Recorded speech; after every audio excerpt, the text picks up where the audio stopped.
감독님 무대로 모셔서 강연 듣도록 하겠습니다. 여러분 박수 부탁드리겠습니다. 안재훈 애니메이션 감독님들 이렇게 생기셨어요.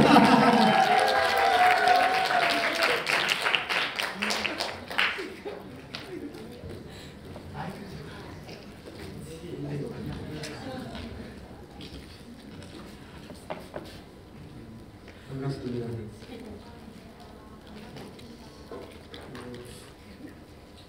저 같은 경우는 어쨌든 제가 만든 작품으로 여러분들을 뵈야지 이렇게 이야기를 통해서 뵙는 거는 조금 저한테도 쑥스러운 일이고 여러분들한테도 애니메이션 감독의 말을 듣는다라는 게 좀 생소한 일일 텐데요.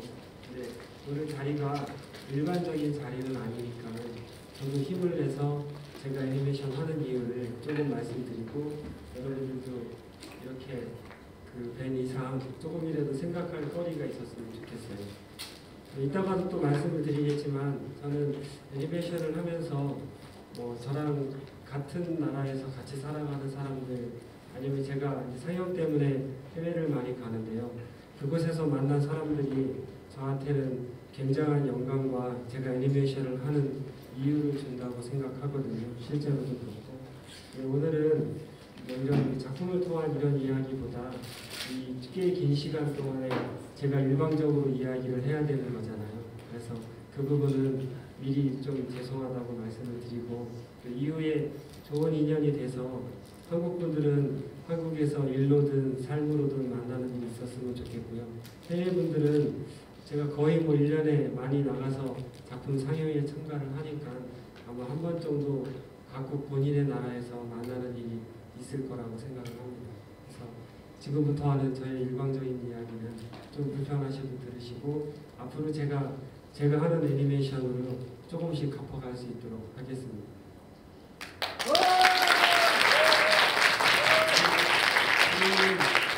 제 작업실 책상이거든요. 저희 사무실이 영동 남산 가는 케이블카 타는 그 밑에 있어요. 그래서 혹시라도 오며가며 보면 사무실 입구에서도 딱 알아볼 수 있어서 혹시라도 지나시는 길이면 반갑게 차 한잔 드릴 수 있도록 하겠습니다. 근데 이거 어떻게 넘기는 거예요? 오늘 이야기는 저 같은 경우는 여러분들도 잘 모르시지만 한국에서는 뽀로로라는 애니메이션이 되게 유명해요. 제가 젊을 때에는 그런 애니메이션도 하고 또 다른 나라와 이렇게 뭐 배트맨 뭐 이런 애니메이션도 했는데 이제 지금에 와가지고 제가 하는 애니메이션의 이유와 왜 제가 그것을 택해서 하고 있는지 이런 부분들을 설명을 드릴 수 있도록 하겠습니다. 이 다채로움이라는 말이 제가 한국 그 말 중에 상당히 좋아하는 말이에요. 다채로움이라는 거는 한 가지 빛깔이 있어서 예쁘다가 아니라 여러 빛깔들이 모여서 아름다움을 만드는 거잖아요. 우리가 흔히 볼 수 있는 무지개도 그렇고 또 지구가 아름다운 이유도 뭐 피부의 색깔, 가치관의 색깔, 문화의 색깔 이런 색깔들이 여러 가지 것들이 어울려져서 그 다채로움을 만든다고 생각을 하거든요. 그래서 당연히 문화에 있어서도 다채로운 색깔을 띌 때 지구의 문화는 더 아름다워질 수 있다고 생각을 해요. 근데 지금의 시대에서 우리는 과연 그 다채로움의 문화를 얼마만큼 만나고 있을까? 그 분야에 있어서 제가 하는 애니메이션을 통해서 말씀을 드리려고 하거든요. 그래서 우선 이 다채롭다는 말을 갖다가 그 입으로 조금 되뇌이시면서 말 자체도 너무 예쁘니까 다채로움의 다른 말은 기회라고 생각을 하거든요. 근데 이 기회라는 게 지금 뭐 인터넷 환경이라든지 여러 가지로다가 기회가 한쪽으로는 늘어나고 있는 건 맞는 것 같아요. 근데 또 한쪽으로는 많은 기회가 사라지고 있다고 생각을 하거든요. 이전에는 다양한 나라의 애니메이션을 제가 어릴 때만 해도 볼 수 있는 환경이 됐어요. 극장에서도 뭐 헝가리 애니메이션, 체코 애니메이션, 캐나다, 일본, 중국 그렇게 다양하고 독특한 애니메이션들을 볼 수 있는 기회들이 있었는데 점점 인터넷 환경이라든지 이런 볼 수 있는 기회가 늘어나면서 사실상 우리가 접할 수 있는 애니메이션은 상당히 폭이 좁아지고 있어요. 어찌 보면 헐리우드 애니메이션 아니면은 산업이라는 이름으로다가 이미 정확히 둔 애니메이션들을 볼 기회는 많아지는데 우리가 좀 더 다양한 애니메이션을 볼 수 있는 기회는 점점점 없어져 가고 있거든요. 근데 그런 애니메이션들이 볼 수 있는 기회가 없어지는 게 뭐 대단할까? 그냥 살기도 힘든데 헐리우드 애니메이션 재미난 거 보면 되지. 또 누군가의 선택에 의해서 극장에서 그냥 보기 좋게 걸리는 애니메이션을 보면 되지. 굳이 그런 기회들이 무엇이 중요할까? 이런 질문을 던지면은 나중에는 여기 계신 아직 젊은 분들의 자기의 미래하고 딱 직결되는 문제를 해결이 되거든요.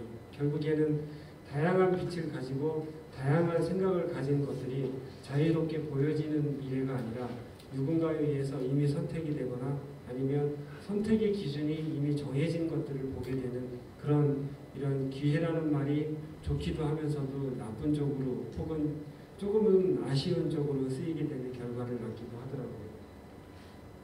그래서 요 온전하게 볼 수 있는 기회를 잃는다라는 말이 그 정확한 말이랑 비슷하거든요. 가끔 이런 뭐 온전하게라든지 이런 말들을 제가 좋아하는 거는 이따가 또 말씀을 드리겠지만은 저는 한글을 참 좋아하는 애니메이션 감독이에요. 그래서 가능하면 제가 나오는 작품 속에서는 우리말들이 그래서 우리말이라고 하니까는 너무 좀 거리가 생기는데 그 제가 알고 있는 단어들이 많이 사용됨으로 인해 가지고 그걸 통해서 외국의 관객들도 한글의 언어를 좀 더 많이 느꼈으면 좋겠다 이런 생각을 하거든요. 그런 의미로 이렇게 쓰고 있고요. 또 좀 아까 말씀드린 것처럼 그 뭐랄까 한국의 이런 언어들도 보면은 어느 때부터인가 한국 영화에 특히 외국에서 소개되는 한국 영화 같은 경우는 비속어가 참 많이 들어가요. 욕도 많이 들어가고 뭐 들어가는데 물론 그런 부분도 그 나라의 삶을 이해하는 데 도움이 되긴 되겠지만은 온전하게 그 나라의 언어를 이해하고 뭐랄까 접하는 것도 또 중요한 거라고 생각을 하거든요. 그래서 좀 이따가 또 보실 텐데 제가 만드는 애니메이션 속에서는 가능하면은 제가 가진 능력과 제가 가진 정성으로다가 그런 비속어라든지 이런 것들이 아닌 온전한 언어로 우리 삶을 표현해서 세계의 관객과 만나는 일에 조금 더 애를 쓰고 있어요. 그래서 이 온전하게 볼 수 있는 기회가 제가 하고자 하는 작품들 그리고 여기 계신 여러분들이 어떤 일을 택할 때 제일 처음으로 내가 가진 것으로 세상과 만날 때 그 기회가 어떻게 오는가 이런 것들과 이어진다고 생각을 합니다. 애니메이션은 그 세상을 보는 다른 눈을 제공한다고 생각을 하거든요. 물론 애니메이션이 다른 장르들처럼 정말 살기도 갑갑하고 또 사람의 감정이 여러 가지 오부감이 있을 때마다 삶을 다르게 느끼게 하는 많은 장치들이 있는데 저는 애니메이션이 제가 하는 애니메이션이 삶을 느끼는 다른 방법이라고 생각을 해요. 그래서 저는 다른 나라 애니메이션들을 보는 것을 너무너무 좋아하거든요. 특히 제가 이제 중국은 아주 자주 가는 편인데 중국의 어느 지방의 학교에 가서 그 학생들이 만든 본인 지역과 본인의 부모님들 이런 이야기의 애니메이션을 볼 때 제가 그 사람을 조금 더 이해하고 사랑하게 되는 계기가 되더라고요. 아마 여기 계신 관객분들도 다른 나라 애니메이션, 헐리우드를 제외한 다른 나라 애니메이션이 굉장히 볼 수 없는 기회가 줄어들면서 다른 나라의 삶을 조금 더 다른 방식으로 느끼는 기회가 줄어드는 것도 아마 조금만 더 생각해 보시면 알 수 있을 테고요.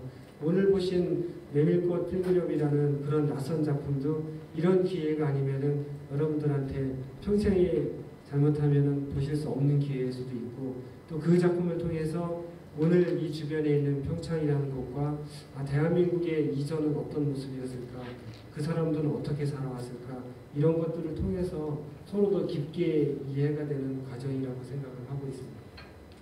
똑같은 이야기인 것 같아요. 그 만들기가 그런 다양한 애니메이션들이 보여지기가 힘들다라는 거는 그만큼 만들기가 힘들어지는 거라고 생각하거든요. 만들기가 힘들어진다라는 거는 누군가 이야기를 들을 수 있는 기회가 없어지는 거라고 생각을 해요. 그래서 지금도 이런 행사들 또 다른 나라에서 있는 이런 것들이 다른 이야기를 들을 수 있는 좋은 기회가 된다고 생각을 하거든요. 그래서 한 번 정도는 지금 자기 그 각각의 나라에서 영화 구조나 문화의 구조가 건강하게 형성이 되어 있는 나라도 있지만 그렇지 않고 일방적으로 그런 큰 애니메이션, 이런 애니메이션 위주로다가 볼 수 있는 분들은 과연 내가 어떤 이야기를 들을 수 있는 기회를 나는 잃고 있는 것인가, 이런 것들에 대해서도 한번 생각해보는 계기가 되었으면 합니다. 그래서 제가 이제는 그 모두에 말씀드린 것처럼 제가 하고 있는 애니메이션을 통해서 저는 어떤 이야기를 하고 있나를 이제 들려드릴 예정인데요. 말씀하신 것처럼 저는 그 애니메이션을 직업으로도 갖고 있지만은 나이를 조금씩 먹어가면서 직업 이상의 어떤 가치를 조금씩 두어가고 있어요.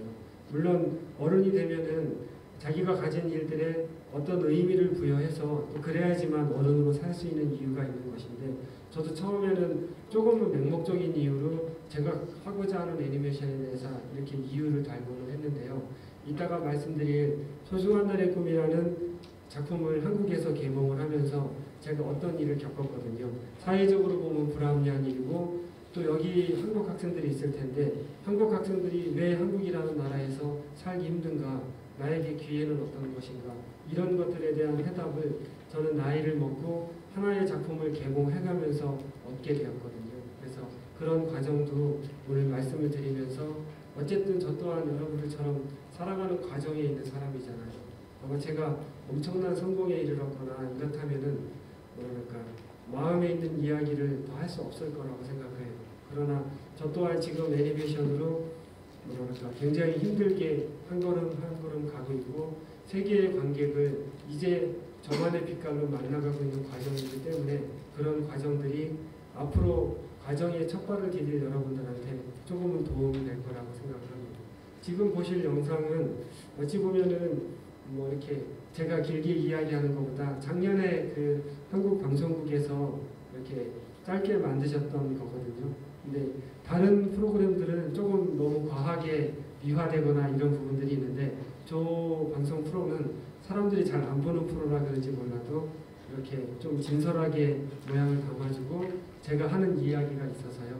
아마 이 프로그램을 먼저 보시면은 조금 더 이해도 되시고 제가 앞으로 해갈 이야기에 대해서 좀 더 수월하게 가실 수 있을 것 같고요.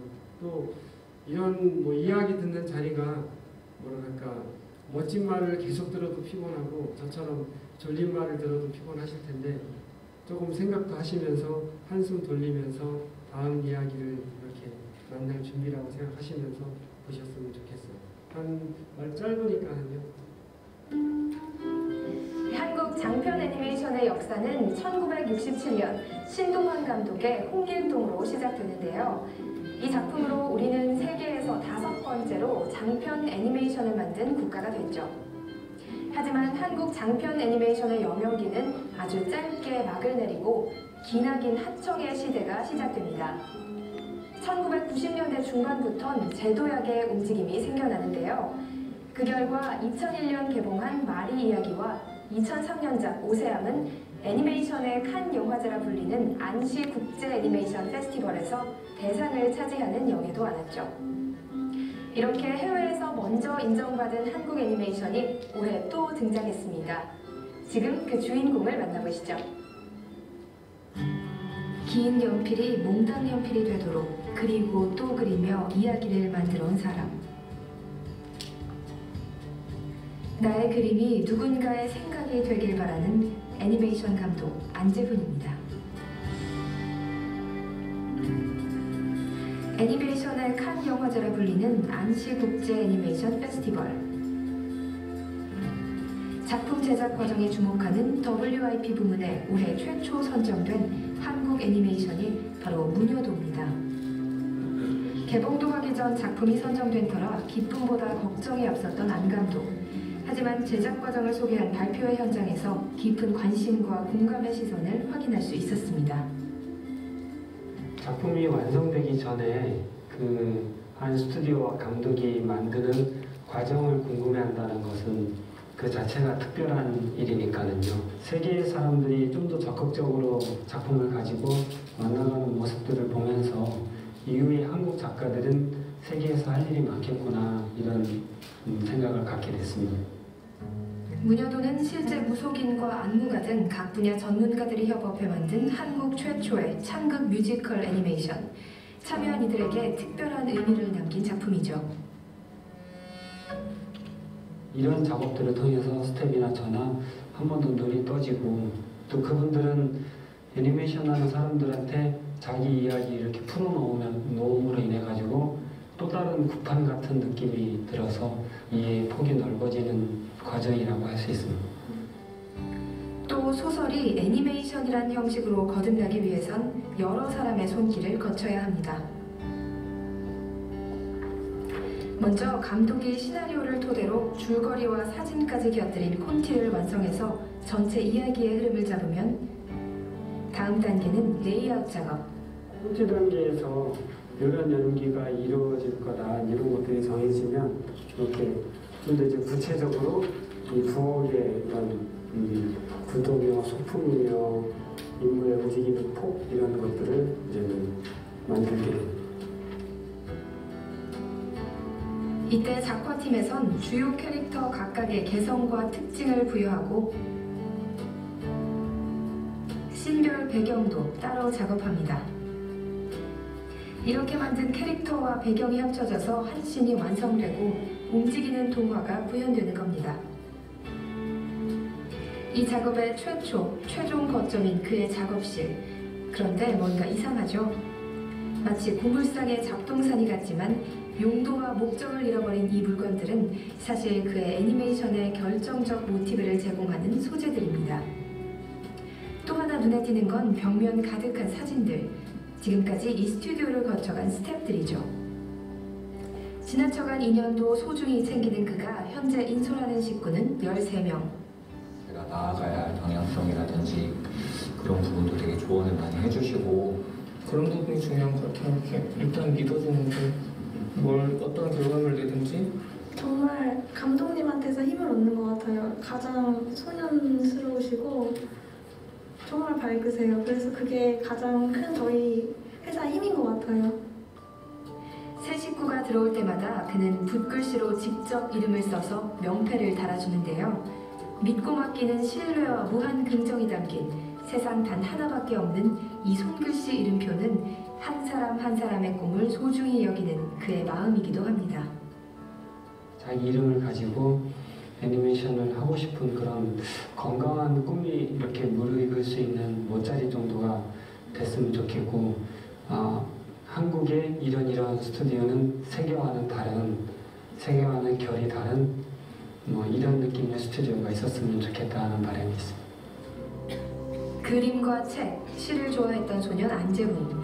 그의 첫 직장은 무시로 밤샘 작업을 하는 일본 OEM 제작사였죠. 바닥에서 기본기를 닦은 그는 1998년 연필의 힘 하나를 믿고 야심차게 스튜디오를 열었습니다. 생계의 위협 속에서도 그는 꿈을 미루거나 접지 않았고 꾸준히 창작 단편 애니메이션을 선보였습니다.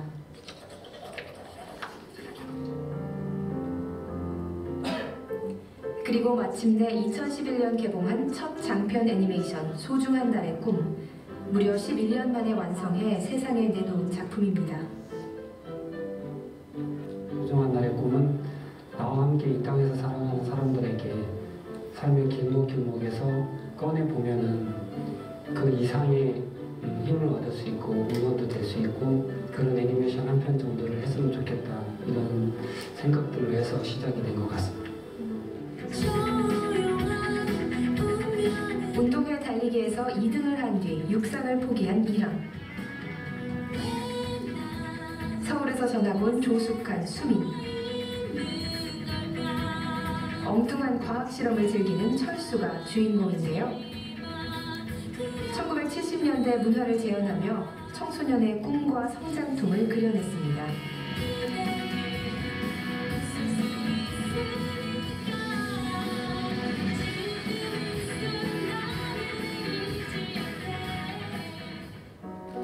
하지만 할리우드 블록버스터 영화에 밀려 개봉 이틀 만에 막을 내려야 했죠.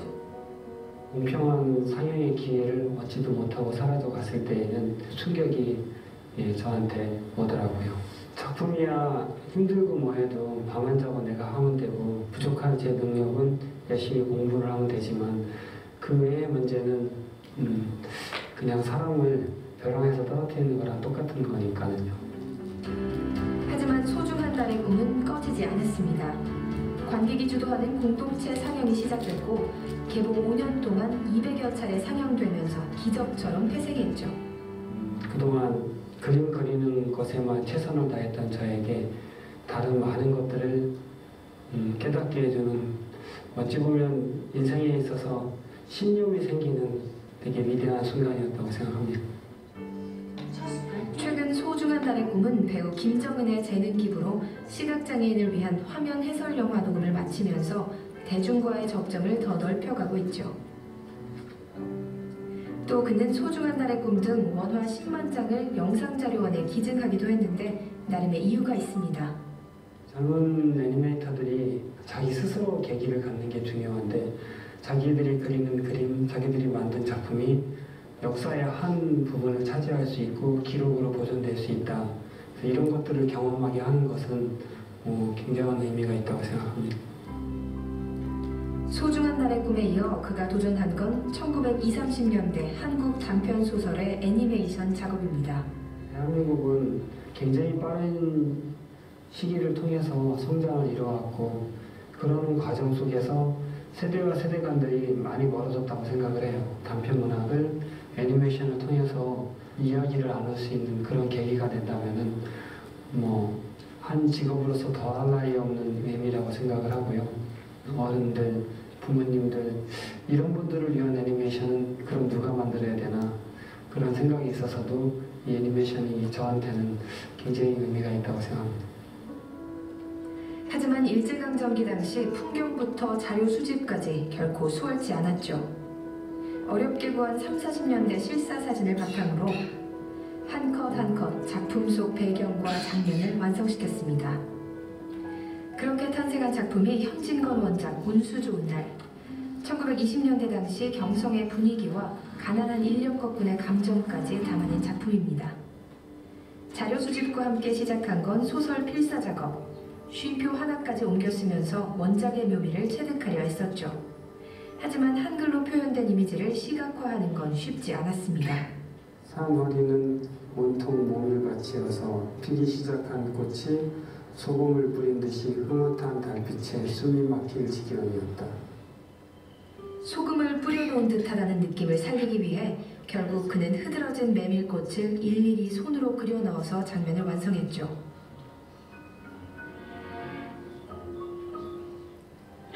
또 김유정의 봄봄에선 판소리 도창을 통해 원작의 해악을 전달하려 했습니다. 밤낮 일만 하다 말 거냐고.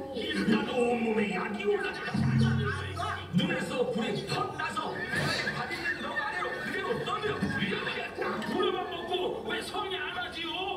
그 해악이라는 부분들을 이렇게 가장 효과적으로 보여줄 수 있을까 이런 생각을 하다가 판소리 중에서도 도창이라는 것을 통해서 이렇게 살아나게 했습니다. 오늘은 시내의 한 극장으로 모여든 직원들. 황순원 단편 소나기의 첫 시사회 때문이죠. 제가 참여한 작품에 대해서 오늘 첫 시사를 하게 돼서 기분이 정말 좋고요. 네, 완성작이 어떻게 나올지 기대되고 있습니다. 제가 제대로 한 건지 되게 궁금하고 그래서 더 기대가 되고 다음 작품에 이렇게 참고가 많이 될 것 같아요. 작업 기간만 12개월, 원화 32,000장의 공이 들어간 전체 영상이 처음으로 공개된 겁니다.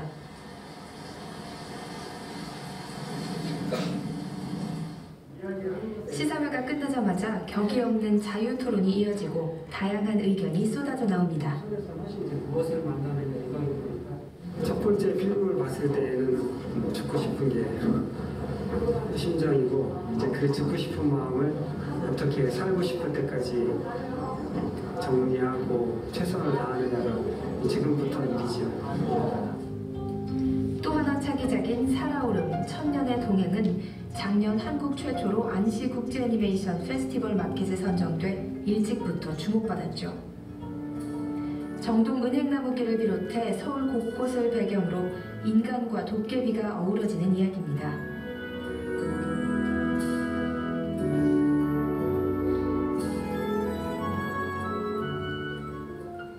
실제 고목둥치에서 받은 감동이 그대로 스며든 작품이기도 하죠. 기둥에 상처가 딱 있더라고요.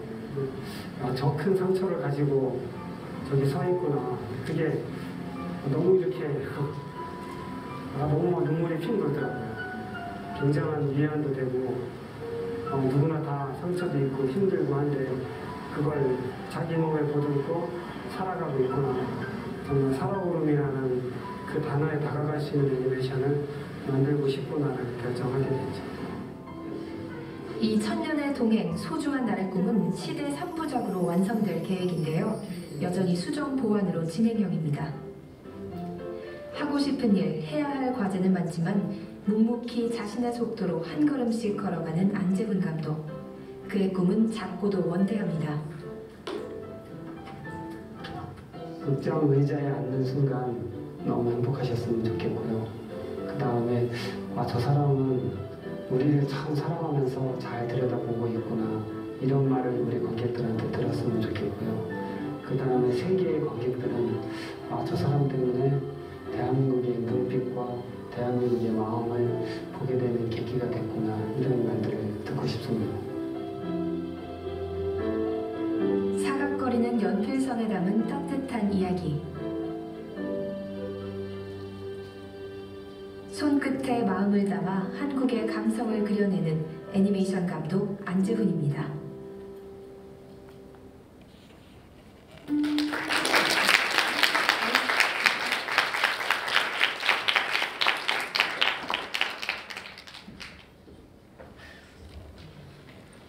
이따가도 영상을 조금씩 보여드릴 텐데요. 소나기라는 작품이 올해 이제 8월 말에 개봉을 해요.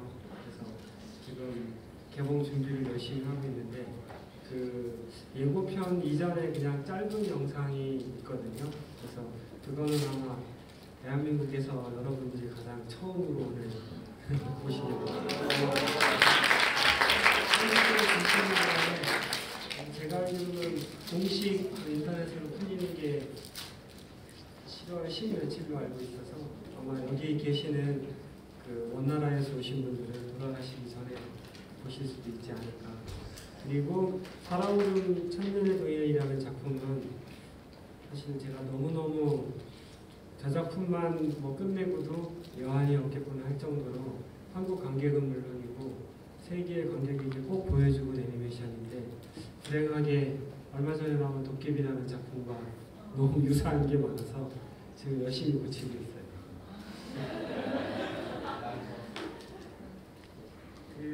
한국 같은 경우는 애니메이션이 아동용, 코로나 이런 거 아동용 빼고는 더 많이 힘든 상황이에요. 아마 여기 계시는 한국 분들도 한국에서 과연 애니메이션이 만들어지나 이런 게 할 정도로 너무너무 힘든 상황이고 앞으로는 더 만들어질 확률이 없다고 생각하거든요.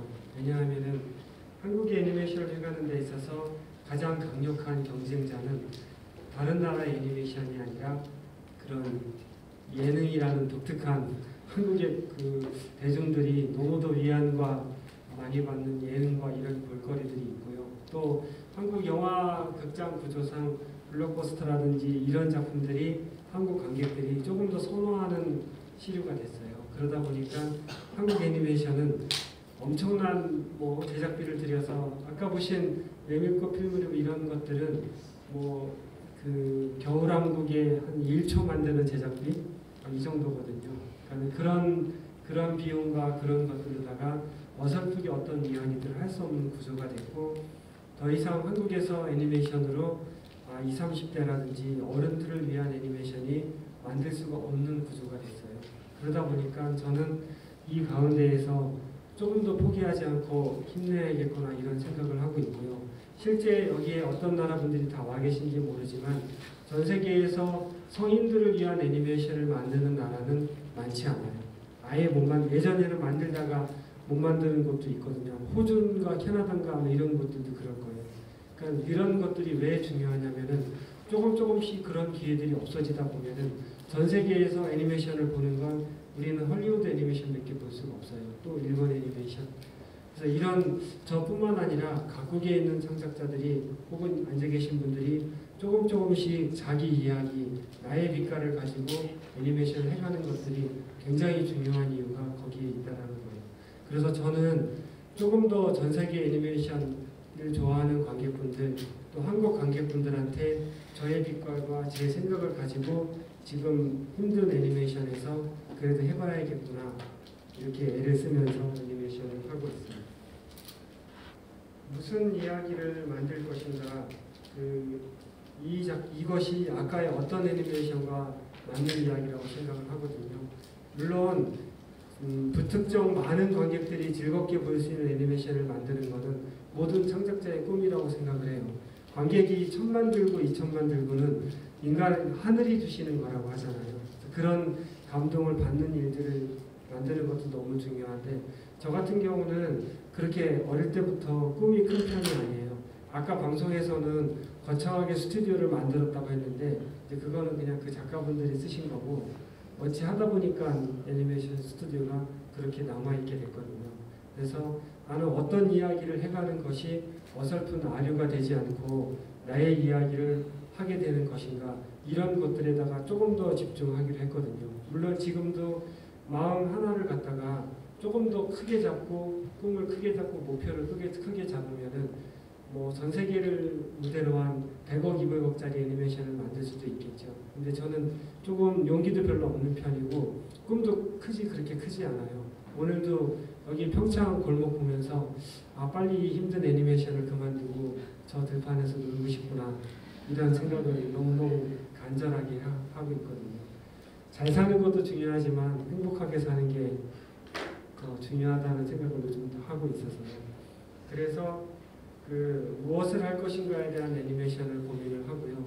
또 하나는 내가 내 나라 사람들도 좋아하고 내 나라 사람들도 사랑하지 못하는 애니메이션을 만든 다음에 전 세계 사람들한테 사랑과 관심과 생각을 바라는 것은 다소 제 양심에 문제가 있다고 생각해요. 그래서 저는 지금 조금은 더 대한민국 사람들과 나와 함께 살아가는 청년들, 이런 사람들의 삶에 조금 더 집중하는 애니메이션을 만들기 위해서 애를 쓰고 있고요. 그 안에 살아오름이나 소중한 날의 꿈처럼 제가 직접 쓰는 글도 있지만 제가 지금 만드는 한국 단편문학 애니메이션이 조금 더 커다란 의미를 갖고 있다고 생각을 합니다. 이 단편문학 애니메이션은 문학이라는 거는 너무도 정말 위대한 일이라고 생각을 하거든요. 그 나라 사람들의 삶을 이해하는 데 있어서 저 같은 경우도 책 읽는 거를 너무 좋아해요. 아마 웬만한 일본의 소설이나 이런 작품들은 뭐 거의 다 읽고 있고요. 다른 나라도 번역이 된 작품들을 읽고 있고, 단지 중국 작품들은 이게 아직 보니까 한국의 번역가들이 중국의 문학을 잘 번역을 못하는 것 같아요. 제가 읽으면서도 이 작가가 이런 식으로 안 썼을 것 같은데 라고 느껴지는 것들이 있어서 지금 중국 작품은 뭐 이렇게 모엔이라든지 그런 루시엔이라든지 아주 옛날 작가 외에는 요즘 작가분들 거는 좀 읽기가 힘들더라고요. 근데 문학을 읽을 때 기쁜 거는 그 나라 사람들의 어떤 삶이라든지 단어 이런 것들을 알게 됐을 때 얻는 그런 기쁨들이 있더라고요. 근데 한국의 문학은 외국분들이 잘 몰라요. 왜냐하면 물론 한문도 어렵고 일본어도 어렵지만 한글 같은 경우는 특히나 어려운 문자예요. 왜냐하면 한국 사람들은 한글을 세상을 담는 글이라고 하거든요. 여러분들이 아시는 동사와 형용사의 표현이 이 세상에 있는 어떤 글보다 풍성해요. 물론 전 세계의 글 중에 한글이 가장 독특한 문자인 이유 아시겠지만은 누군가가 목표를 가지고 만든 글이잖아요. 세종대왕이라는 분이 전 세계의 유일한 문자 중에 유일하게 누군가를 위해서 만든 글자란 말이죠. 근데 누군가를 위해서 만든 글자라는 것은 너무너무 엄청난 거예요. 여러분들이 젊으시니까 많은 사랑을 하잖아요. 사랑을 하는데 누군가가 만약에 초콜릿을 선물을 하는데 누군가가 그냥 불특정 다수가 돈만 주면 사갈 수 있는 초콜릿을 만드는 것과 누구 한 사람이 나만을 위해서 나를 사랑하는 마음으로 시간을 들여서 초콜릿을 만드는 건 다르거든요. 근데 한글은 그런 거예요. 한 나라의 지도자가 백성을 위해서 만든 유일한 글자라는 거죠. 근데 그렇다 보니까 그런 백성이 살아가는 슬픔, 기쁨, 눈에 보는 거, 느끼는 거 그런 것들이 한글 속에 다 들어가 있어요. 그래서 한글이 다른 나라의 언어로다가 만들어지는 순간부터 한글의 매력이 없어지는 게 조금 있어요. 그래서 흔히들 한국의 시가 노벨상을 받지 못하는 이유가 번역의 문제에 있다고 하거든요. 그래서 저는 이런 글자를 그렇다 해가지고 이런 위대한 글자를 전 세계 사람들이 영어처럼 모두 쓰십시오. 이게 아니에요. 그런 건 지구가 또 아까 말한 것처럼 다채롭지 못해서 아름다워지지 않는 이유죠. 저는 이런 글자가 있다라는 것, 그런 글로 된 문학이 있다라는 것, 이런 것들을 누군가들이 좀 더 손쉽게 알고 끄덕일 수 있고 공감할 수 있는 역할을 하는 데까지가 제가 또 애니메이션으로 할 수 있는 일이라고 생각을 했거든요. 그리고 한국 문학은 특이하게 애니메이션으로 만들어진 적이 없어요. 한국 애니메이션이 벌써 역사로 보면 굉장히 오래됐는데 한 번도 한국 문학이 애니메이션으로 근대 문학이 제대로 된 적이 없거든요. 그래서 제가 좋아하는 어릴 때 제 꿈이 시인이고 소설가였기 때문에 제가 좋아하는 문학들을 하나하나 애니메이션으로 만들어갔으면 좋겠고 그것들을 통해 가지고 대한민국 사회도 조금 더 연대감이 생기고 해외 관객분들, 해외 분들은 이런 기회를 통해서 한글을 좀 더 사랑하게 되는 계기가 됐으면 좋겠다는 바람이 있고요. 아까 여기 여러분들도 흥얼거리셨는데 K-팝이라는 거 많이들 아시잖아요. 근데 많은 분들이 K-팝을 통해서 한국 문화를 접하게 되는 건 좋아요. 근데 실질적으로 그게 한국인의 삶을 다 대변하진 않거든요. 한국에는 혹시 가요라는 말을 들어보셨는지 모르겠는데 원래 한국은 K-팝이라는 말보다 가요라는 말이 있어요. 실제 저뿐만 아니라 대한민국의 많은 사람들은 K-팝을 통해서 삶의 위안을 받는 경우는 많지 않아요. 가요라는 것이 있고요. 그 가요를 부르는 사람 중에는 김광석이라는 분도 있고 김창완 씨 가수님이라는 분도 있고 김민희 같은 분도 있고 조용필이라는 분도 있고 이런 엄청난 분들이 실제 한국인의 삶을 이루어하고 이런 것을 가요라고 하거든요. 그래서 여러분들도 한번 K-팝이나 이런 거 대신에 한국 가요를 진심으로 접하게 되면은 한국 가요의 매력은 가사에 있어요. 그 가사 속에 우리의 삶과 어떻게 사랑하고 어떻게 이해하고 이런 것들이 그 가사 속에 다 있거든요. 그래서 기회가 되시면은 돌아가시기 전에 한국 가요를 진짜 한국 사람들이 좋아하는 김광석이라는 분은 과연 누구일까 이런 것들도 한번 경험을 해보시고요. 대학로에 가면은 김광석 가수님이 1000회 이상 공연한 그 공연장도 있고요. 또 홍대에 가면은 저는 홍대를 굉장히 싫어하는 편이거든요. 가장 한국의 모습을 담고 있지 않은 데가 홍대라고 생각을 해요. 근데 거기 유일하게 김광석 가수님이 돌아가시기 10시간 전에 술을 드셨던 곳이 있어요. 그런 것도 한번 가보시고 그런 것들이 한국 사람들이 왜 김광석을 좋아할까? 저 사람의 가사는 누구를 향하는가? 이런 것들이 다른 매력을 줄 수 있고 또 이런 행사를 주최하신 분들이 여러분들이 좋아하는 것만 보여드리기도 하지만 이런 기회를 통해서 조금 지루하고 조금 낯설어도 한국의 다른 면들을 볼 수 있는 그런 기회를 드리는 거라고 생각을 하고 있습니다. 어린아이에게 1년은 어른의 10년이라고 하잖아요. 아이 때의 1년은 정말 짧은 시간이지만 굉장히 많은 것을 얻을 수 있는 거거든요. 근데 저 같은 경우는 형처럼 아이 때 많은 것을 볼 수 있었다고 생각을 해요. 근데 어찌 보면 지금의 아이들은 더 많은 것을 볼 수 있는데 따지고 보면 더 많은 것을 아까 말한 것처럼 기회에 있어서 그런 거거든요. 근데 그렇게 많은 것을 볼 수 없을 때에 자기 빛깔을 잃어가는 또 계기가 되기도 해요. 아마 오늘 이 자리에 계신 분들은 많은 빛깔들을 만날 수 있기 때문에 각자의 나라에 돌아가시면 혹은 각자의 위치에 가시면은 다른 빛깔을 낼 수 있는 계기가 될 수 있을 거라고 생각을 하거든요. 근데 애니메이션 또한 마찬가지라고 생각해요. 그래서 오늘부터 여러분들은 조금 더 다른 애니메이션을 만나는 계기 그리고 각자의 나라에 돌아가시면 헐리우드나 이런 애니메이션뿐만 아니라 다른 나라의 그 나라의 삶을 잘 담은 애니메이션들을 서로 공유하고 보여주는 계기를 만들고 하면은 그런 것들로 인해서 오늘 만난 여러분들의 연대감이나 이런 것들이 지구를 조금 더 다채롭게 하고 그리고 하나의 기업, 하나의 그런 것들이 지구를 일방적으로 보여주거나 들려주는 기회가 아닌 다양성의 기회가 된다고 생각하거든요. 세상이 그렇게 빨리 변해갈 필요가 없잖아요. 더 많은 것들을 보면서 천천히 가는 게 좋지 빨리빨리 변해가면서 그렇게 될 필요가 저는 없다고 생각을 해요. 1년에 조금 다른 얘기지만 제가 어느 한국의 또 평론가분들이 촌철살인이라고 하는 대단한 안목을 가진 분들이 있어요. 근데 보면은 저도 아이폰을 쓰긴 하지만 그 스티브 잡스에 대해서 많이들 그런 뭐 강연도 듣고 막 그러잖아요. 근데 저는 그냥 한 번쯤은 다른 시각으로 보는 사람은 없을까 했는데 얼마 전에 김규영이라는 평론가가 그런 말씀하셨더라고요. 스티브 잡스는 세계를 변화시키고 했지만 그게 이룬 것은 극대화된 이윤이다 이런 말이 있거든요. 우리가 조금만 다르게 보면은 뭐라 그럴까 세상이 이전에 오히려 불편하고 조금 힘들었어도 사람을 진심으로 대하는 느려도 이런 빛깔들이 있었는데 지금은 굉장히 쉽게 많은 곳과 소통할 수 있는데 그것이 과연 진정한 소통일까? 여러분들도 어렵지만 이런 기회를 통해서 한국에 왔기 때문에 조금 오랜 시간 비행기를 타고 느리게 왔지만 우리가 알게 된 것들이 있잖아요. 그런 것들에 대해서도 조금 생각할 수 있는 게 아닌가 생각이 듭니다. 이거는 아까 말씀드린 것처럼 똑같은 이야기입니다. 그래서 제가 그 하나의 글자를 이 한글이 위대하니까 전 세계가 모두 한글을 씁시다 이런 뜻이 아니라는 걸 말씀드렸잖아요.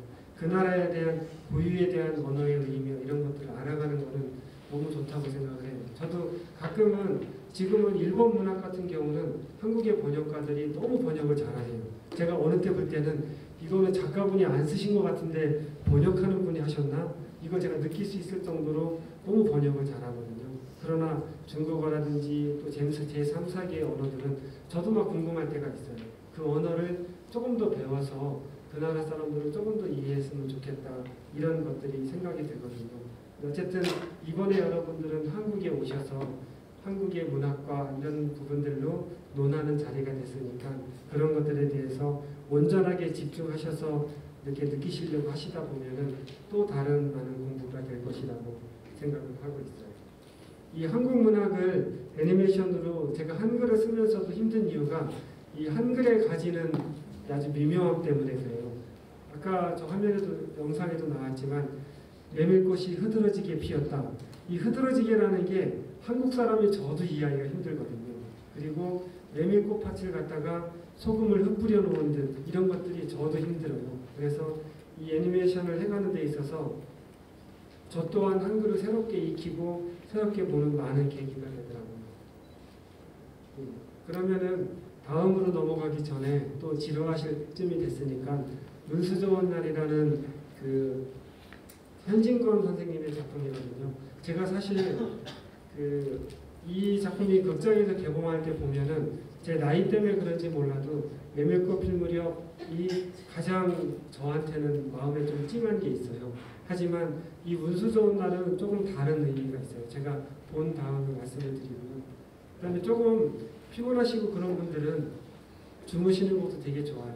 저도 글 쓸 때 이렇게 글이 막힐 때에는 일부러 이렇게 지루한 철학 강의 같은 거 신청하거든요. 그러면 그분 앞에서 얘기할 때 뒤에서 이렇게 졸면서 생각할 때 생각이 굉장히 많이 나더라고요. 그러니까 오늘 뭐 저는 우리 스태프들은 제가 재밌다고 하는데 그건 사무실에서 일할 때 우리 스태프들이 조금 더 안 지루해라고 재롱을 떠는 거고요.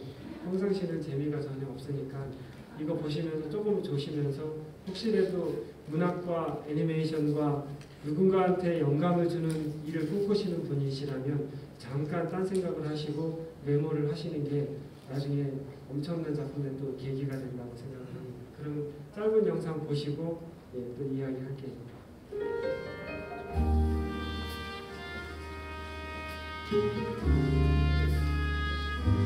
오늘 내가 돈을 막 벌었어. 참으로 운수가 좋았느니. 그래, 얼마를 벌었다 말이야. 30원을 벌었어. 30원을. 병이 이대로 심해지기는 그것이 열흘 전 조각 먹고 체한 때문이야.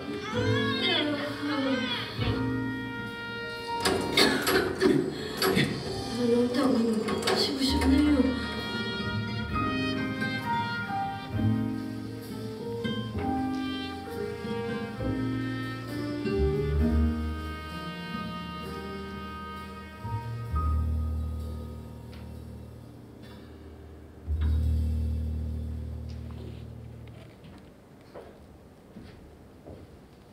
너무 짧죠.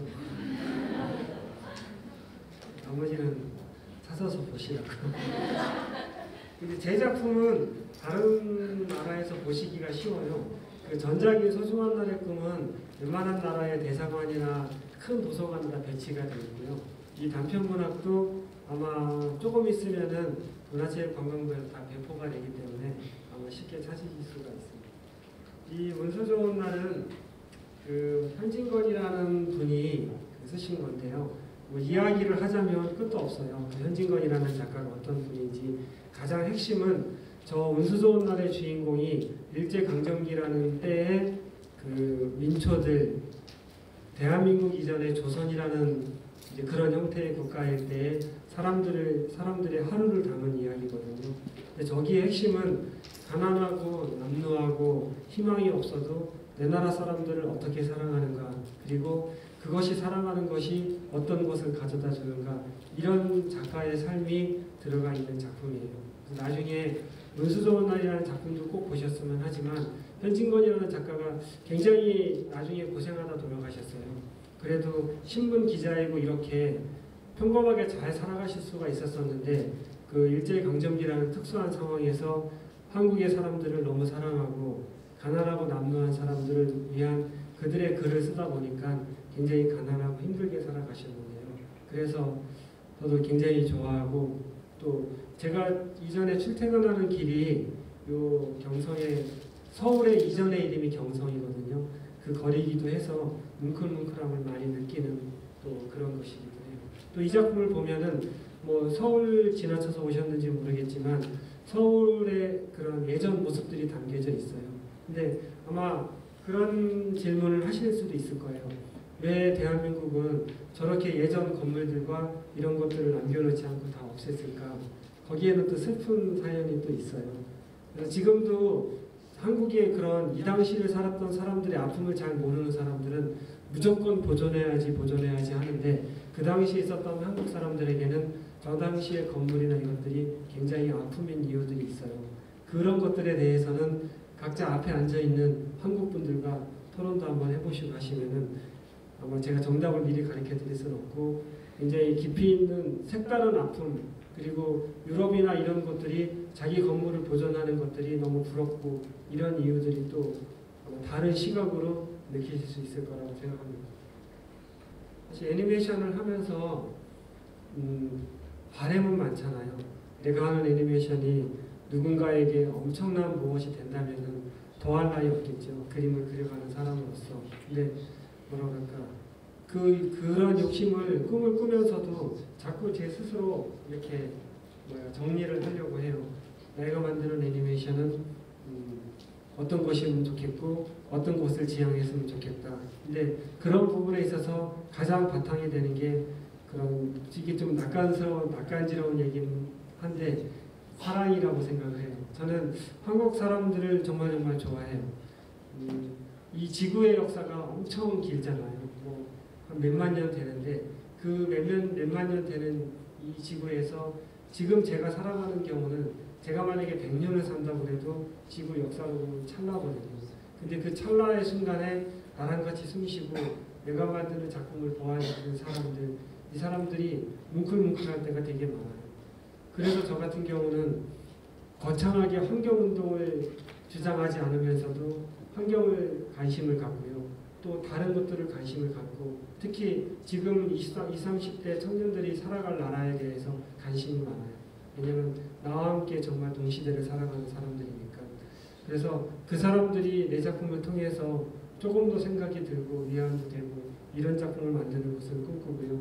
그 다음에 전 세계의 관객들, 저는 제가 만드는 애니메이션이 전 세계의 관객과 만나는 것을 상상도 못했어요. 그냥 한국에서 만들고 한국 사람들 보고 나면 끝, 이렇게 생각을 했거든요. 근데 제 처음 작품인 소중한 날의 꿈이 정말 많은 해외 관객분들이 사랑해 주셨어요. 그래서 지금도 편지도 보내오시고 제가 그 나라에 가서 상영해야 할 때는 관객분들도 보고 그러거든요. 근데 그런 감동으로 인해서 세계라는 것에 조금 더 눈을 뜨게 된 거예요. 그리고 제가 원래는 그림을 그릴 때 이렇게 남이 보면은 그림을 잘 못 그려요. 그래서 얼굴 그려주고 그런 거 잘 안 하거든요. 누가 그리려고 해도. 근데 제가 사람들 얼굴을 관객분들을 그려주기 시작한 게 프랑스에 있었어요. 그때 제 작품이 상영을 하는데 한 2,000분 정도가 극장에서 보셨거든요. 근데 영화가 끝났는데 안 돌아계시는 거예요. 사인 때문에. 근데 제가 사인 같은 게 없거든요. 그래서 뭐 다른 걸 해드릴 방법이 없을까 해서 그때 이제 관객분들 얼굴을 그려드리기 시작했어요.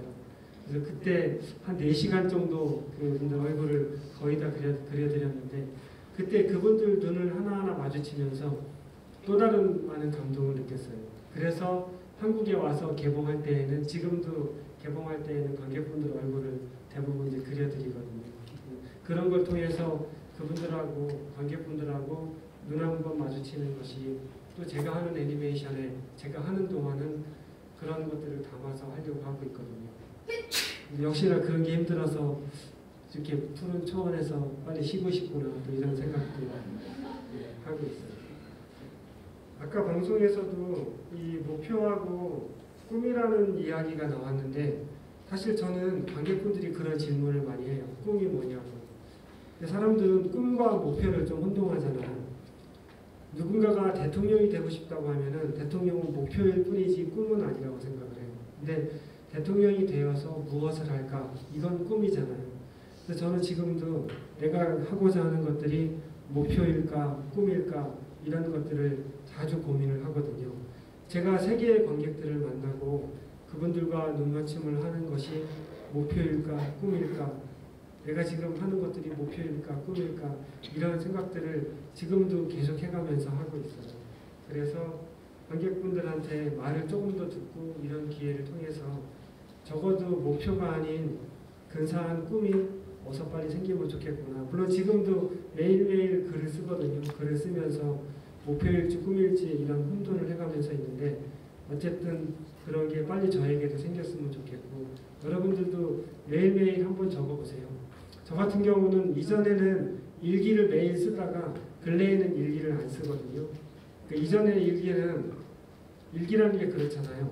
엄마가 보기만 해도 엄마랑 그러니까 왼수가 될 정도로 그렇게 진심을 다해서 일기 쓰잖아요. 근데 어른이 되니까 일기도 마치 누군가가 볼 거를 염두에 두고 쓰는 저를 발견했어요. 그래서 너무 재수가 없는 거예요, 제 스스로. 그래서 이제 그 뒤로는 일기를 안 쓰고 이제 메모 같은 걸 그냥 썼다가 찢어버리고 이제 이러거든요.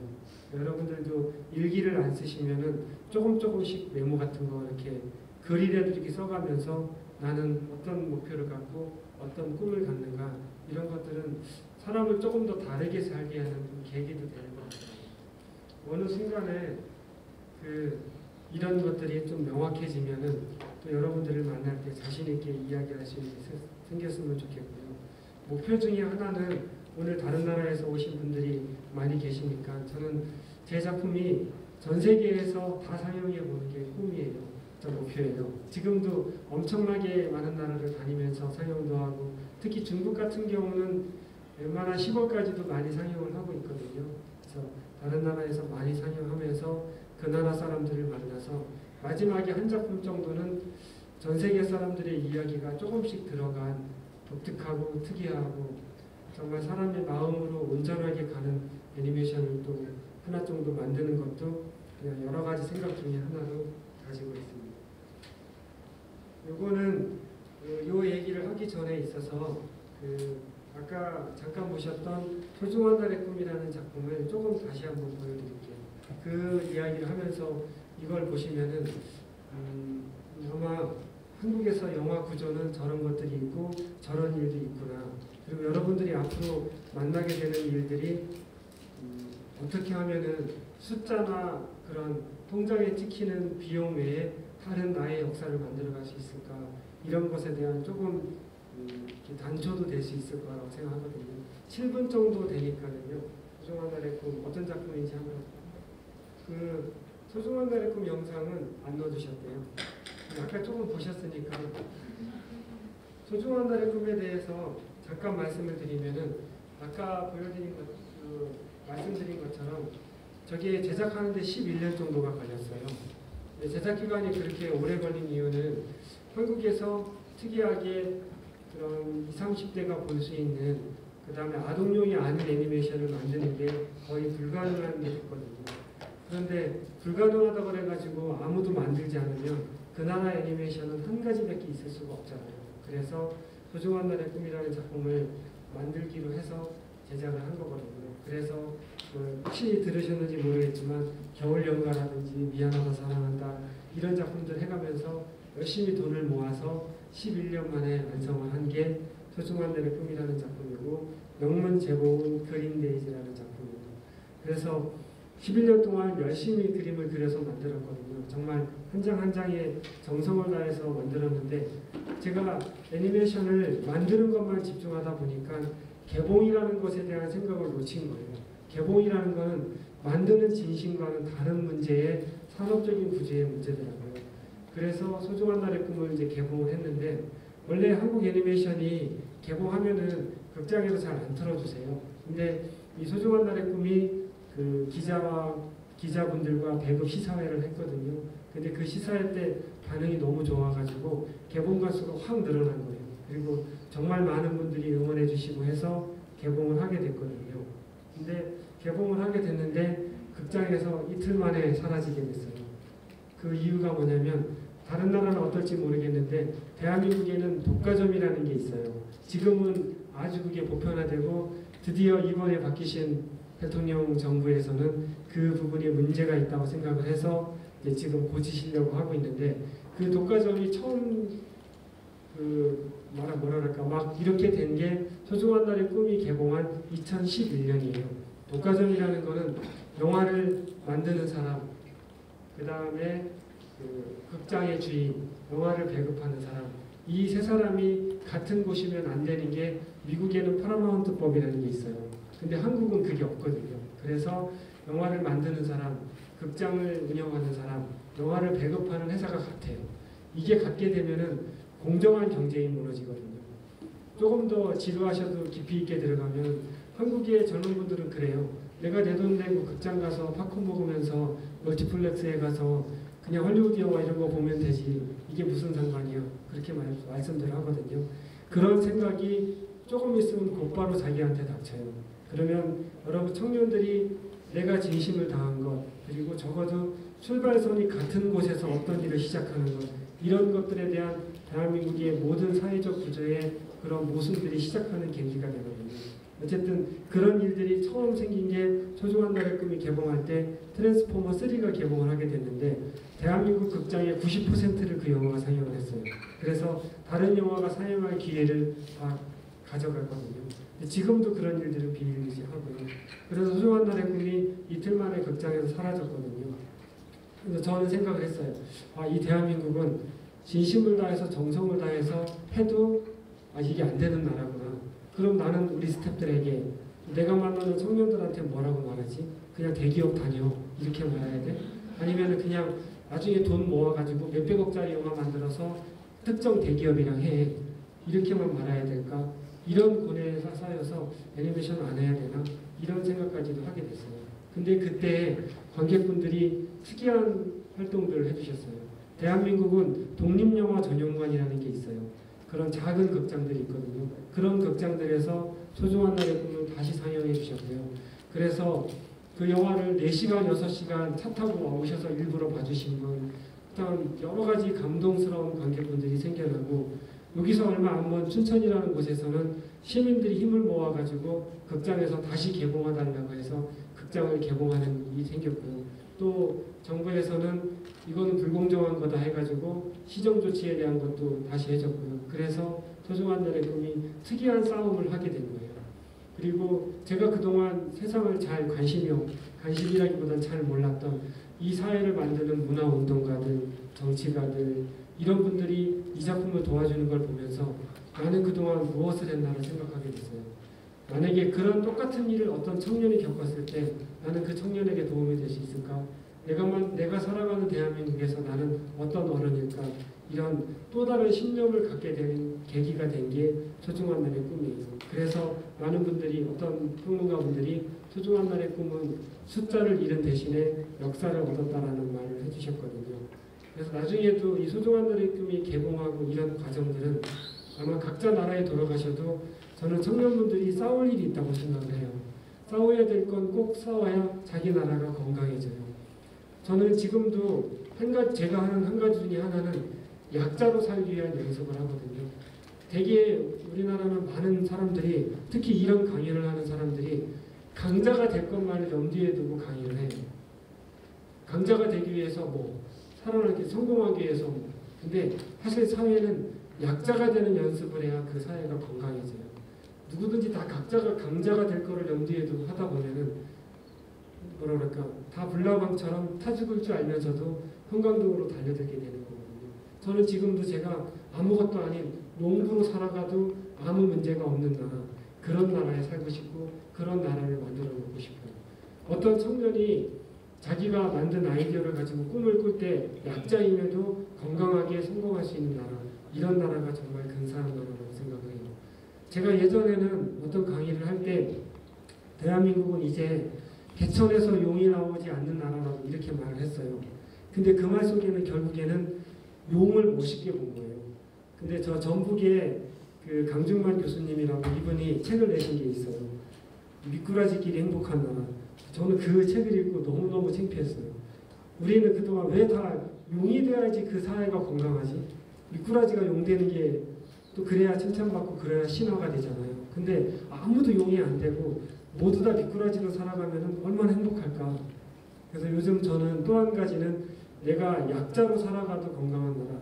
여러분들 부모님 중에 약자가 많잖아요. 그냥 자기 일만 열심히 하시는 분, 아무 정치적 백도 사회적 뭐도 없는 분들, 그런 분들이 건강하게 살 수 있는 나라가 전 좋은 나라라고 생각을 해요. 그래서 여러분들도 이 자리에 오실 정도의 분들이라면은 대한민국에서 각자의 나라에서 큰 일을 하실 분들이라고 생각을 해요. 근데 우리가 앞으로도 약자가 되는 준비를 하는 그런 좀 어른이 돼가면은 그 사회가 좀 더 멋있고 건강해질 거라고 생각을 하고 있습니다. 어쨌든 이야기가 좀 밖으로 샜는데요. 소중한 날의 꿈은 저런 것들을 갖고 있었습니다. 이 이야기를 함에 있어서 아까 말씀드린 그 소나기라는 예고편을 잠깐 보여드릴게요. 소나기는 대한민국 사람들이 지금 청년분들한테는 모르겠는데 연세가 있으신 분들한테는 가장 대한민국 사람들이 사랑하는 소설이에요. 그러니까 오늘 여러분들은 운이 좋게 이 시기에 딱 한국에 오셔서 저를 만나서 소나기라는 작품을 보게 된 거예요. 이 소나기는 대한민국 사람들이 사랑하는 그런 마음의 이야기고요. 대한민국의 모든 막장 드라마 이런 거의 원리예요. 그러니까는 사랑하는 사람이 백혈병으로 죽고 이런 것들에 대한 게 들어있는데 이 작품 자체는 그렇지가 않거든요. 짧은 영상이지만은 한번 보시고 대한민국 사람들이 왜 저 소설을 모두 사랑할까 이것들에 대해서 잠깐 보시는 계기가 됐으면 좋겠고 또 이렇게 오늘 여러분들을 뵈면서 저도 이렇게 마음이 떨리잖아요.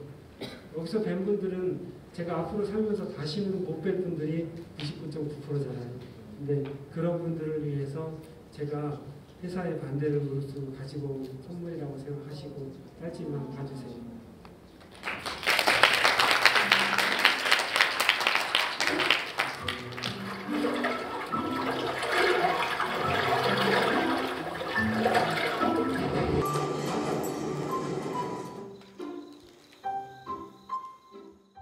이 정도 보여줄 거면 이렇게까지.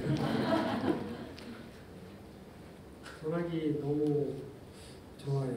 제가 이걸 애니메이션을 만들려고 다시 보는데 너무 좀 그렇더라고요. 저는 결혼을 했거든요. 그래서 앞으로 다시는 사랑할 수가 없는 거잖아요. 지금 하는 사람만, 같이 함께 사는 사람만 죽도록 사랑해야 되는데 이 소설을 보면서 사랑 참 그렇구나.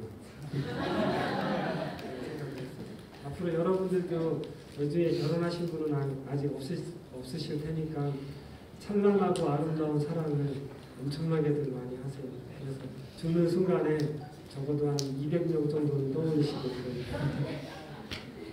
저는 첫 번째 연애가 첫 번째 결혼이라 왜 그래 부럽진 않으시면서 그 다음에는 무녀라는 작품인데요. 여기 지금 어차피 글이 써 있는데 여러분들이 저도 다른 나라를 가보면 그 나라의 기억이라는 게 있잖아요. 저 같은 경우는 관광으로 다른 나라를 가지는 않아요. 저는 이제 관객분들 만나러 가기 때문에 이왕이면 작은 곳들을 산책하고 그 사람들이 쓰던 작은 문고리 이런 것들 사진 찍고 그런 향기가 나는 거 되게 좋아하거든요. 여러분들이 한국에 오셔서 여기 프로그램이 이제 앞으로 어떻게 되는지 모르겠지만 한국의 기억들을 특별하게 가져가셨으면 좋겠어요. 한국 사람들의 손때가 있는 거, 그 사람들이 살아가는 거 이런 것들. 그리고 아까 말씀드린 것처럼 K-팝이 아닌 대한민국 가요를 꼭 만나보셨으면 좋겠고 한국 사람들의 흔적을 이렇게 제대로 느껴보셨으면 좋겠어요. 저는 어느 나라 가든지 궁을 가는 거 정말 싫어해요. 사실 제가 지난주에 그냥 어쩔 수 없는 것 때문에 바르세유 궁전을 가봤거든요. 근데 저는 어느 나라든지 궁전을 별로 안 좋아해요. 한국도 경복궁이나 이런 데를 잘 안 가다가 작품 때문에 가게 됐는데 누군가를 위해서 누군가들이 희생한 곳은 정말 가기 싫더라고요. 제가 대한민국을 한국의 역사를 가장 좋아하는 것은 남의 나라를 침략한 적도 없지만은 한국은 특이하게 그렇게 잔인한 세계 유산이 별로 없어요. 그만큼 한국의 지도자들은 백성을 희생해가지고 무언가를 남기지 않았다는 게 저는 우리나라가 정말 좋은 이유예요. 누군가들의 목숨과 누군가들의 삶이 들어가는 것들은 지금은 그것이 유산이 되어서 관광산업이 되지만 아마 돌아보시면은 한국은 그런 게 거의 없어요. 그래서 한국이 저는 사랑스럽고 그렇거든요. 그런 기억들을 많이 가져가셨으면 좋겠다는 게 또 바람이고요. 무녀도라는 작품은 좀 이거는 10월달에 개봉해요. 10월달에 개봉을 하는데 이 작품은 굿과 무당이라는 이런 한국의 전통의 것이 있고요. 그 다음에 기독교가 지금은 한국 사회가 기독교 종교 간의 갈등이 많지 않아요. 서로 이제 이해를 많이 하는데 이 당시만 하더라도 종교 간의 갈등이 좀 많을 때였어요. 그래서 한 어머니와 아들이 다른 종교를 가지는 걸로 인해 가지고 겪는 한 집안의 이야기인데요. 정말 굉장한 작품이에요. 그래서 이 작품은 한국의 창이라는 것과 뮤지컬과 이런 것들을 합쳐져서 이렇게 만들게 됐거든요. 아마 소나기 못지않게 이 작품도 많은 세계를 돌아다니면서 관객분들을 만나가려고 하니까 한번 미리 조금만 밖에 안 되는데 또 한번 보세요.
소냐라는 가수님이 목소리하고 뮤지컬을 해주셨는데 정말 멋있어요. 10월 개봉할 때 꼭 보시고 여러분의 나라로 돌아가시는 분들은 어떻게 해서든 한번 찾아보셨으면 좋겠어요. 그 다음이 보여드릴 작품이 살아오름이라는 작품이거든요. 근데 이 작품은 제가 소중한 날의 꿈이 11년 정도 걸린 것처럼 소중한 날의 꿈 해가면서 향후에 10년이 걸려도 돈을 조금씩 모아서라도 기필코 만들고 싶은 애니메이션이 천년의 도행 살아오름이라는 작품이에요.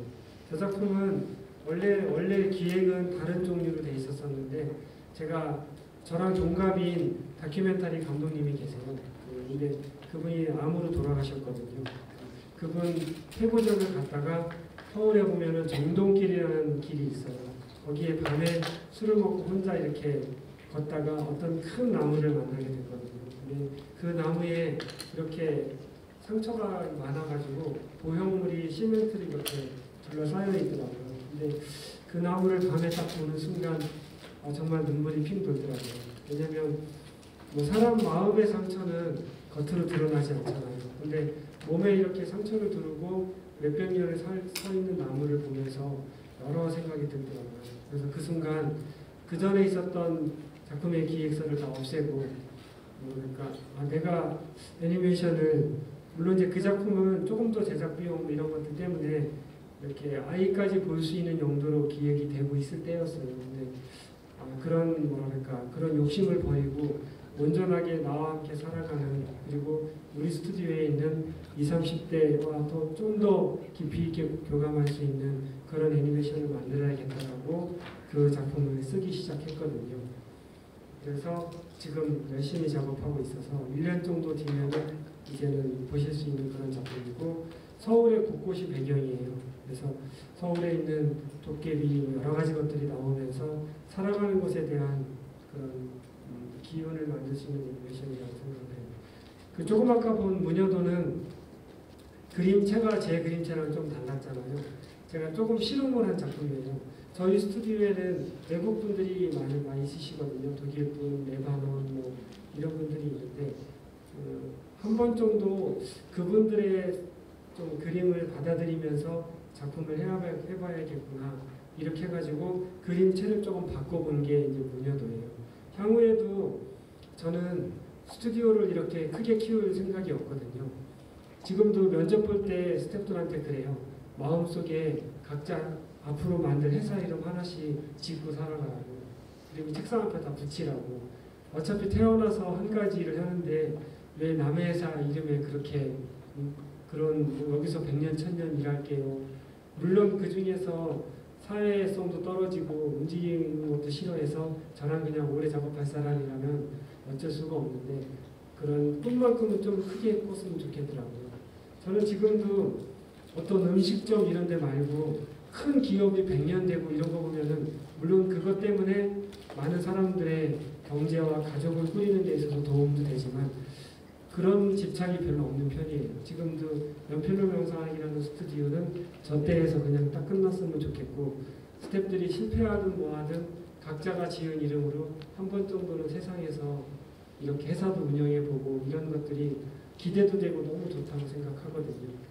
그래서 무녀도는 조금 더 스태프들이 한번 자기들이 참여의 범위를 넓히는 의미로 그림의 스타일을 조금 다르게 해본 작품입니다. 살아오른 예고편은 더군다나 제가 공개를 잘 안 하는 우리 스튜디오에 오면은 오시는 손님한테만 제자리에서 보여드리는 거거든요.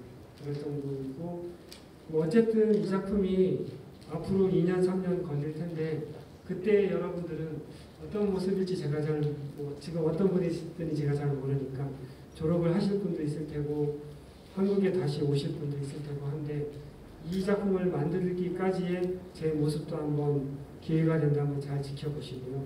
또 여러분들이 이게 개봉할 때까지 그때 안재현이라는 사람을 만나서 시간이 흘렀는데 나의 생각은 얼마나 변화했고 나는 얼마나 어른이 됐고 나는 세상에 얼마큼 첫 발을 디디었는가 이런 생각들을 불현듯 열심히 사시다가 이 작품이 개봉할 때쯤 떠올리셨으면 좋겠고요.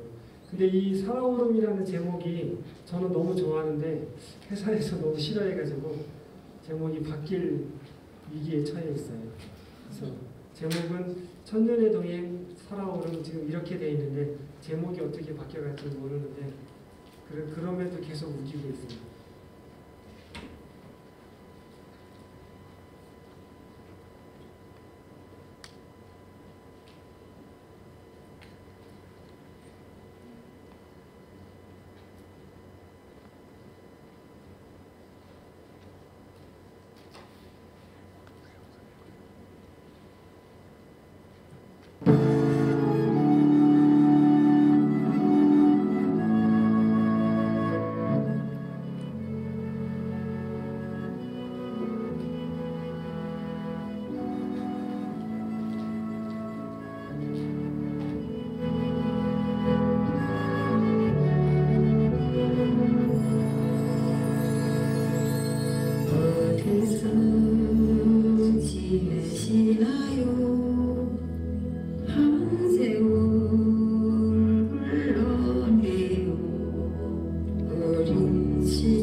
좀 신기한 게 이 작품 하면서 제가 그 가방에 항상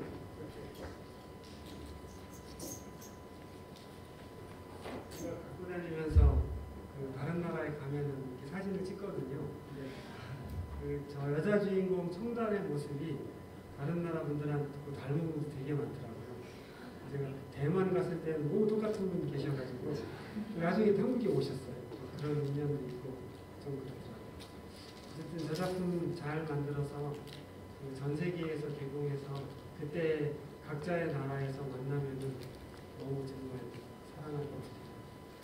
그런 인연이 좀 있었으면 좋겠고, 우선 제 이야기는 이렇게 끝을 마치고요. 제가 좀 말을 하면은 체력이 너무 떨어지는 그런 게 있어서 이 정도로 끝내고, 여러분들이 질문하실 거 있으면은 그렇게 질문 받고요. 그 다음에 몇 분 되지 않으니까 제가 몇 시까지 하는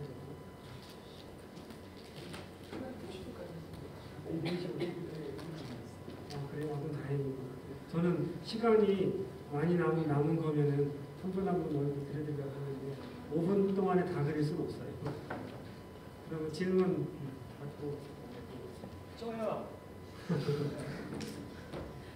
예, 말씀해 주세요. 예, 질문하시는 분은 또 어디까지 계세요? 네. 제가 마이크 가져다 드릴게요. 안녕하세요. 저는 한우리 박디오라고 하는데요. 오늘 멋진 발표를 감명 깊게 들었고요. 제가 사실은 문학을 되게 좋아하는데 이제 한국에서 그 애니메이션을 많이 접한 적이 없어요. 그런데 그 애니메이션 작가님이 이제 한국 문학 작품들을 가지고 이런 애니메이션을 만드는 자체가 되게 멋있었고 감동도 받았고요. 그리고 제가 더 궁금한 게 뭐냐면 무녀도 그 작품을 소나기 그 작품을 가지고 그 애니메이션을 만들었다고 하셨는데, 그리고 곧 개봉한다고 하셨는데 그 애니메이션을 어디서 볼 수 있는지 좀. 네. 그 어느 나라에서 오셨어요? 저 우즈베키스탄에서 왔는데요. 김광석 얘기도 들었는데 제가 김광석 팬이에요. 좋아요. 그 질문 답변 드리기 전에 김광석 좋아하시다고 하시니까 제가 조끼를 이렇게 입고 있잖아요. 그리고 예, 제가 왜 조끼를 입느냐면은 제가 맨날 애니메이션 하느냐고 정말 사무실에서 맨날 살았거든요. 정말 여름에도 겨울을 입으면서 그냥 일만 했는데 어느 날 제 후배가 제가 너무 불쌍하다고 어디를 데려가 줬어요. 근데 막 큰 공연장이었는데 사람이 이렇게 꽉 차 있었고 제가 이렇게 앉아 있는데 어떤 조그만 가수분이 나오더라고요. 그래서 기타 하나만 가지고 노래하는데 정말 눈물이 나왔어요. 너무 감동을 받은 거예요. 그게 김광석 가수였어요. 그래서 나도 내가 애니메이션 하면서 어떤 기교가 아니라 내가 가진 연필, 내가 가진 종이로 사람들한테 저런 느낌 정도가 되는 사람이었으면 좋겠다. 그래서 그날 그분이 조끼를 입고 계셨거든요. 그래서 저 조끼라도 나도 입으면 저런 마음을 잃지 않을까 해서 그 뒤로는 관객분들 뵐 때만 그 조끼를 항상 입고 있어요.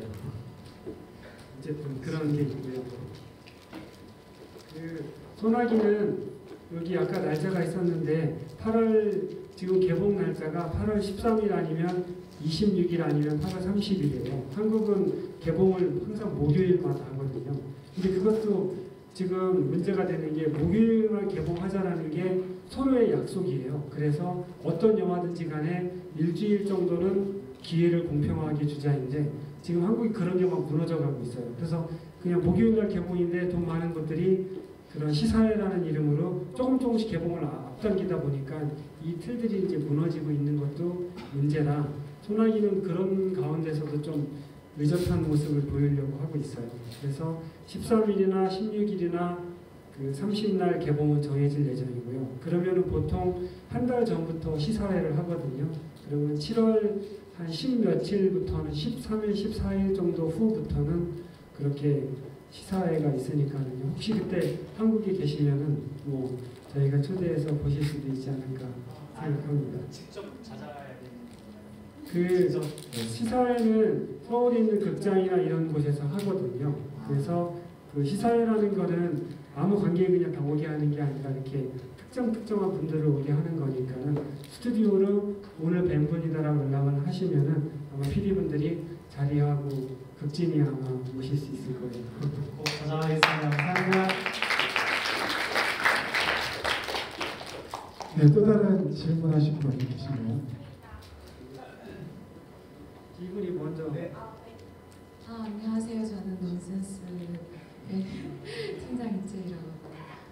네, 너무 잘 봤고요. 제가 이집트의 왕자라는 만화를 굉장히 좋아하는데 그 애니메이션을 보고 나서 이제 애니메이션이 진짜 종합예술이구나라고 느꼈던 거는 이제 방금 보여주신 영상이 그 이후에 처음이었던 것 같아요. 근데 이제 사실 우리나라에 문학이 굉장히 많잖아요. 아무리 20, 30년대로 시기를 이제 한정을 한다 그래도. 근데 그 많은 문학 작품 중에서도 이제 감독님께서 애니메이션을 만들기 위해서 선정하신 어떤 기준이라던가 그런 게 굉장히 궁금하고, 또 두 번째로는 이제 애니메이션을 보면서 음악에 대해서 되게 감명을 많이 받았거든요. 아까 살아오름이라는 이제 영상 보면서도 노래 듣는다고 눈물이 나오더라고요. 그래서 그 애니메이션을 만들 때 음악 작업은 또 어떻게 진행되는지가 궁금합니다. 지금 소나기, 레밀커피맨 이런 작품들을 한국에서는 근대 문학이라고 해요. 근대를 이렇게 나누는 기준은 1950 몇 년 이전 작품을 한국은 근대 문학이라고 하고 그 후를 현대 문학이라고 하거든요. 근데 이 한국 사회가 조금은 건강한 듯 하면서도 조금 이상해지는 게 뭐라 그럴까, 이런 연결고리 이런 부분들이 많이 없어져 가고 있어요. 그래서 예전 같은 경우에는 밥상에서 할아버지하고 아버지하고 손자가 앉으면은 할아버지 소나기 읽었어. 아이 그럼 할아버지도 그런 사람이 있었지. 아빠는 아이 나도 있었지. 이렇게 해서 세대가 하나가 되는 계기가 됐었는데 지금은 그런 게 점점점 안 되져 가는 게 교과서에서 없어지고 있어요. 근데 이 한국은 특이한 게 또 교과서에서 없어지면은 아이들이 그런 문학을 볼 수 있는 계기가 다 없어져요. 이 아까 그 방송 프로에도 나왔는데 경제 발전을 빨리 하다 보니까 한국은 전철을 잘 타서 보시면 한국 사회는 아이들만 핸드폰을 하는 게 아니라 어른들도 핸드폰을 하고 할아버지도 핸드폰을 들여다봐요. 왜냐하면 할아버지나 아버지나 유년 때부터 독서를 하고 문화를 익히는 방식을 경험해 본 적이 없어요. 이 지금의 대한민국을 만드느냐고 그런 경험들이 없다 보니까 아이나 할아버지나 젊은 애들이랑 똑같이 핸드폰을 보면 신기하고 그것으로밖에 문학과 이런 것들을 즐길 수가 없는 거죠. 이게 좀 한국 사회의 특이한 부분인데 그래서 교과서에서 사라지고 나면은 이젠 메밀꽃 무렵 소나기 이런 부분들은 아예 그냥 한국의 식탁에서는 없어지는 거예요. 그래서 제가 원래 이 작품들을 조금 더 나이 들면은 누구에 투자받지 않고 제 돈으로 온전히 하고 싶었는데 그거를 기다리느니 조금 더 일찍 시작해야겠다. 그리고 어떤 지방 극장에 갔었는데 할아버지 할머니들이 다 본인들이 돌아가시기 전에 조금 더 일찍 보고 싶다 이런 말씀을 하셔서 조금 일찍 하게 된 계기고요. 작품의 선정 기준은 교과서에서 더 빨리 사라질 작품들을 먼저 하고요. 그리고 이왕이면은 세대 간에 그래도 기억이 남아있는 작품들을 하고 있고 향후에도 이 작품들은 아마 제가 연출하는 거는 10편 정도만 제가 할 거고요. 나머지 작품들은 이제는 스태프들과 대한민국의 창작자들한테 기회를 줄 예정인데 한국에서 애니메이션 감독이 되는 일들은 이제는 거의 불가능해졌어요. 정말 집안에 돈이 많거나 금수저 아니면 하기 힘든 사회가 됐어요. 근데 저는 재능 있는 사람들이 한 번 정도 본인이 한 걸로 관객을 만나보는 경험을 하면은 그 경험이 또 다른 꿈을 낳을 수 있을 거라고 생각을 해서 10편 정도만 제가 해서 우리나라 사람들이 응원해주는 문화가 되고 제작비만 해소가 되면은 많은 애니메이션을 꿈꾸는 청년들한테 한 번 정도 관객을 만나볼 수 있는 기회도 주는 역할도 할 수 있어서 단편 문학을 해가고 있고요. 음악은 전작인 소중한 날의 꿈도 그렇고 저는 한국 가요가 주는 가사를 너무너무 좋아해요. 제가 살면서 그 가사가 주는 그것들 저한테는 웬만한 시만큼 위안과 이런 것들을 주거든요. 그래서 작품을 할 때 어느 한 노래를 집요하게 반복적으로 들어요. 그래서 그 노래를 들으면서 계속해서 저의 그 마음을 유지하려고 애쓰고 스태프들이 감독의 마음속에는 저런 노래가 차지하고 있구나 이런 것들을 유지하기 위해서 음악은 정해지면은 꼭 이렇게 음악을 들어가면서 끝까지 유지하려고 하고요.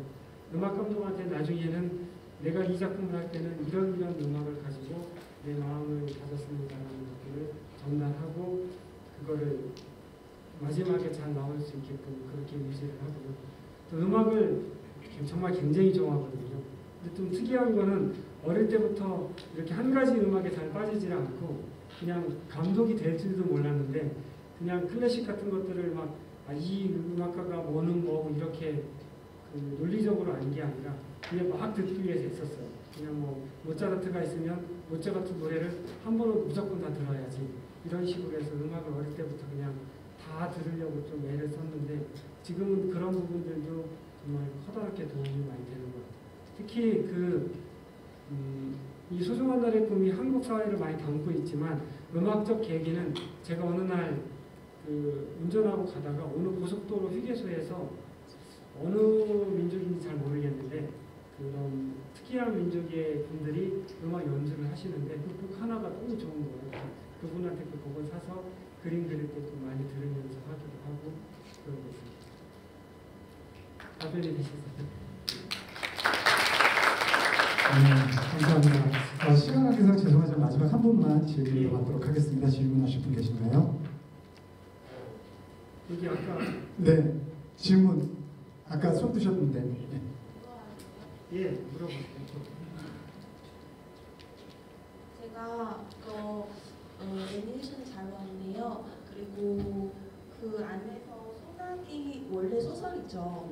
이게 그 소설로 문학이 안에서 담가서 애니메이션으로 이 장르로 이게 표현하는 거예요. 근데 저는 이거 보는데 제가 외국 사람 입장에서 봤는데 좀 안 되는 부분이 있어요.